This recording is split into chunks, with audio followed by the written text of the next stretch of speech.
धर्मनगरी वृंदावन में आने वाली अपार भीड़ के चलते लगने वाले जाम की समस्या से स्थानीय लोगों को और भक्तों को निजात दिलाने के लिए मथुरा पुलिस प्रशासन और ट्रैफिक पुलिस ने आज एक ई रिक्शा संचालन प्रबंध समिति का फीता काटकर उद्घाटन किया, जहां पर इस उद्घाटन के मौके पर डीएम शैलेंद्र सिंह और एसएसपी शैलेश पांडे मौजूद रहे। वहीं इस वृंदावन ई रिक्शा संचालन समिति की अध्यक्ष साध्वी लक्ष्मी प्रिया, पूरी समिति के संस्थापक ताराचंद गोस्वामी सहित अन्य पदाधिकारी भी मौजूद थी। इस समिति के द्वारा अब वृंदावन में चलने वाली ई रिक्शा और ऑटो के ऑनलाइन कोड बनाए जाएंगे, जिसे सड़कों पर चलने के लिए रूट भी तय किए जाएंगे और जहां पहले 3-4 ही रूट तय किए गए थे, मगर अब इस नई समिति के द्वारा 8 रूट वृंदावन में बनाए जा रहे हैं, जिनसे ये तय होगा कि जिस रूट की गाड़ी का जोड़ ई रिक्शा या ऑटो पर लगा होगा उसी रूट पर उसको चलाया जाएगा। इसके लिए समिति के द्वारा एक निर्धारित फीस भी तय की जा रही है। वहीं इस आयोजन में ट्रैफिक एसपी मनोज कुमार ने बताया कि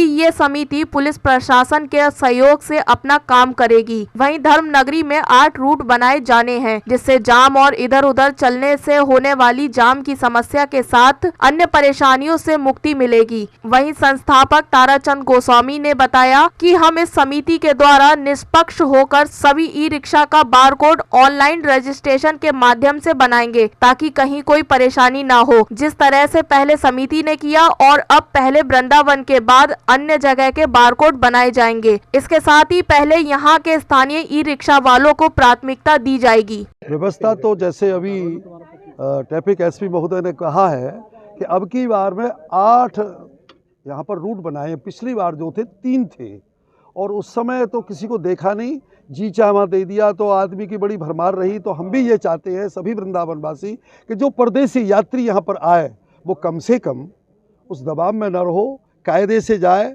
और आने वाले यात्री की एक सेवा हो और बड़े कायदे के साथ जाए। इस बार पारदर्शिता के रूप में ये किया जाएगा और ये पुलिस प्रशासन की तरफ से रहेगा। ऑनलाइन कहीं से कोई भी वृंदावन का वासी रहने वाला हो जिसके पास सारी चीज़ें होंगी उसको जो है रूट दिया जाएगा, अन्यथा किसी को भी नहीं दिया जाएगा। चाहे वो कोई मंत्री की कराए, चाहे वो विधायक की कहे, लेकिन किसी को रूट ऐसे नहीं मिलेगा जिसके साथ सारे कागज होंगे और वो वृंदावन का वासी होगा या आसपास के जो लोग लगे होंगे उनको ही रूट दिया जाएगा। जो रूट के बाद भी अगर रूट का पालन नहीं करेंगे आपके कोड के अनुसार उस पर क्या कार्रवाई होगी? उसके ऊपर पहले तो नोटिस दिया जाएगा, उसको एक कहा जाएगा कि भाई आप गलत चल रहे हैं या गलत रूट पर आप चल रहे हैं, और दूसरा यदि उसके पास कोई कागज खत्म होता है तो उसका रूट समाप्त किया जाएगा, वो चल नहीं पाएगा। जो पूर्व के रूट आवंटन किए गए थे उनका क्या होगा? वो खत्म हो चुके ना, क्यों मतलब ही नहीं रहा कोई भी, क्योंकि उनका तो भगवान ही जाने, अब ज़्यादा क्यों कहलवाते हो, इसीलिए समाप्त हुआ है। बाकी कायदे से होता तो कोई भी चीज़ समाप्त नहीं होती है। असल इसके पहले भी रूट व्यवस्था हमारी चल रही थी, थोड़ा बहुत मॉनिटरिंग में या जो भी आया उसमें हल्की फुल्की समस्या आई, तो उसी को हम लोग फिर से व्यवस्थित ढंग से संचालित करने के लिए एक रूट व्यवस्था का हम लोग जो भी है लागू कर रहे हैं। उसमें पहले 3 रूट थे, इस बार 8 रूट बनाया गया है और उसमें कुछ कमियां यदि आती हैं तो आगे सुधार भी किया जाएगा। और अभी यही क्या है कि अभी लॉन्च हुआ है, आज से अभी रजिस्ट्रेशन होगा, रजिस्ट्रेशन के बाद और भी थोड़ी बहुत कहीं दिक्कत आती है तो उसे ठीक करके इसे लागू करेंगे। लागू करना इसलिए ज़रूरी है कि कभी कभी होता है कि कोई त्यौहार पड़ गया, कुछ भी पड़ गया, सैटरडे संडे को ले लीजिए, तो एक ही जगह ऑटो रिक्शा टिर्री सारी गाड़ियाँ आ जाती हैं। तो जो भी है वृंदावन वासी तो हैं ही, यहाँ के लोकल लोग तो हैं ही, सबसे बड़ी समस्या तो उन्हीं को होती है, हमेशा निकलना होता है बाहर और आना जाना होता है।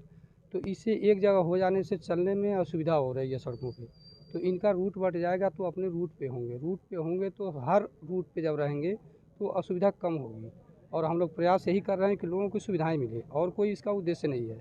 इसके साथ एक चीज़ हम लोगों ने और लागू किया है कि कोई भी चीज़, चाहे रूट दे रहे हैं, चाहे रजिस्ट्रेशन कर रहे हैं, चाहे कुछ भी कर रहे हैं, सब चीज़ ऑनलाइन। कहीं इनका जो मिनिमम फीस रखा गया है वो भी ऑनलाइन होगा, कोई चीज़ कैश में या उस तरह से नहीं है। सर, देखा जाता है कि वृंदावन के पागलगांव पे जाम की स्थिति बहुत रहती है। इसके साथ साथ यहाँ जो पीछे एक पार्किंग है वहाँ पे कुछ पुलिसकर्मी जबरन उस पार्किंग में गाड़ियों को अंदर ले जाने या खड़ी कराने के लिए उसको लेकर के जाम रहता है। आए दिन वहाँ बहस होती है, लोगों से तू में होती है, बदतमीजी तक होती है लोगों से। चलिए उसको हम दिखवा लेंगे, यदि ऐसी कोई समस्या जरूर समाधान करेंगे या दिखवाऊंगा। सर, इससे संबंधित ये सवाल है हमारा कि पहले भी रूट व्यवस्था लागू की गई थी और असंख्य जो बड़ी संख्या में रिक्शा दौड़ते थे, लेकिन यातायात व्यवस्था फिर भी नहीं सुधरी। इस बार क्या सुधार किया जाएगा? इस बार सुधार ये किया जाएगा कि रूट व्यवस्था जो हम लागू करेंगे उसकी मॉनिटरिंग मेरे पुलिस द्वारा ही हो जाएगी। पुलिस के द्वारा लगा के एक्स्ट्रा ड्यूटी लगाई जाएगी।